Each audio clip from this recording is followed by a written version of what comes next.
You're listening to 2024 in Review, a look back at some of the most compelling conversations and stories of the year, from True Crime Today and the Hidden Killers Podcast. This is the Hidden Killers Podcast with Tony Brueski. Featuring defense attorney, Hidden Killers daily contributor, and host of the Defense Diaries podcast, Bob Motta. The trial of Karen Read, it continues on, and more testimony, making more and more people confused. That's how I would put it. Joining me to discuss, Bob Motta, host of the podcast Defense Diaries. Go and download that right after you're done listening to this. Bob, another weekend. What's been your takeaways thus far?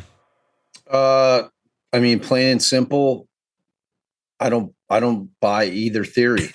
Me too. That's kind of where I'm at. It's like the Commonwealth is not proving anything to me at this point. Mm-hmm. And granted, we still have to wait for their forensic stuff and their experts to come on, and presumably they'll have some kind of evidence that the car made contact with John O'Keefe, or, they'll be able to track the movements of the vehicle, or they'll be able to prove that it was in reverse. The ME will come on and testify. We've never seen like the full autopsy report. I think all of us that follow the case have seen various photographs from the autopsies, but we've never seen the full report. At least I haven't. Mm-hmm. We know what they're going to say. They're going to say it's inconsistent with an altercation, that it's consistent with him being struck by a vehicle. And we know the defense is going to put the same thing on too. Like the inconsistencies between these witnesses, like during the state's case in chief, namely like the Alberts and the Nagels with respect to who was where was the Lexus. Like you had Julie Nagel come on with, I guess what you'd call a bombshell, saying that, when they were pulling away from the house, being driven by Matt McCabe and Jen McCabe up in the front, and her and Sarah Levinson are in the back seat. Yeah. She looks over across Sarah and she sees like a big blob, a lawn blob. Yep. Claims that she mentions it in the car.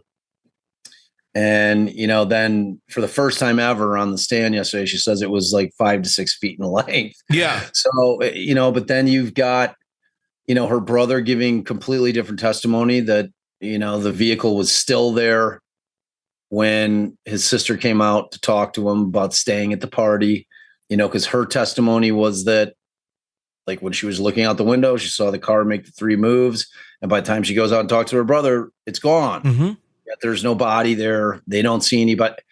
To me, it's just a mess. Like, I don't know how a jury is putting this thing together in their minds in terms of this timeline and how they're reconciling all these inconsistencies with everybody. I don't know, man. It's observations from all different people at different points in time, and observations are not always the most accurate. It's not that anybody's making anything up, because I really don't get that vibe from anybody.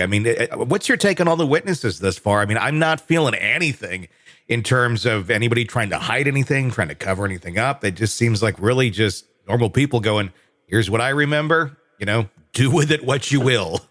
Yeah, no, I get the same. And also include drinking, drinking was another factor as well. Everybody had been drinking for hours, starting, some of them were at McCarthy's and went to the waterfall and then to the house.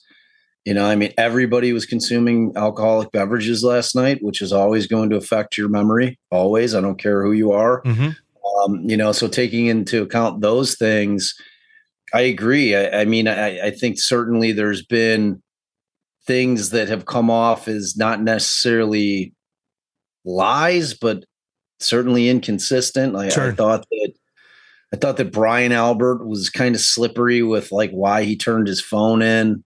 Like the timing of it seems a little weird, but does any of it point to like something went down in that house? Not really. Mm-hmm.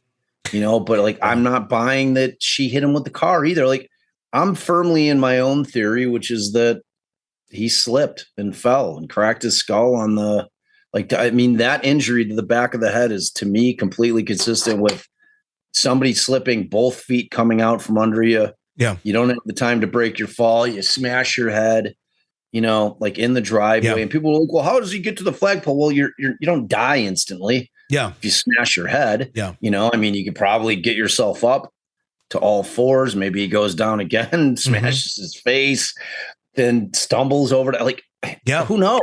And then, like, I had a guest on yesterday, Andrea Burkhardt, who's super bright, an attorney. She's like, look, you know, like these wounds, when we get the ME on, like the wounds to the arm very well could have been post-mortem, which would make sense. Like, there are wild animals out there, you know, all over the place. I mean, in my neighborhood, we have coyotes all over the place. Yeah.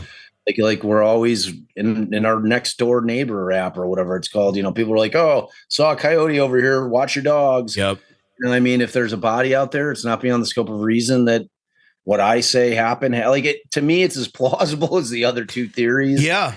I mean, all of this, it just seems like a lot of very plausible things that happened that don't add up to murder and don't add up to a conspiracy.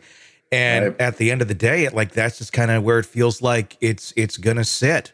Sick of the ads? We are too. Start listening with no commercials now and get access to all of our episodes in advance of everyone else. Become a True Crime Today Premium Plus subscriber on Apple Podcasts. Search True Crime Today Premium Plus on Apple Podcasts or go to our podcast page and sign up now. True Crime Today Premium Plus. Sign up now.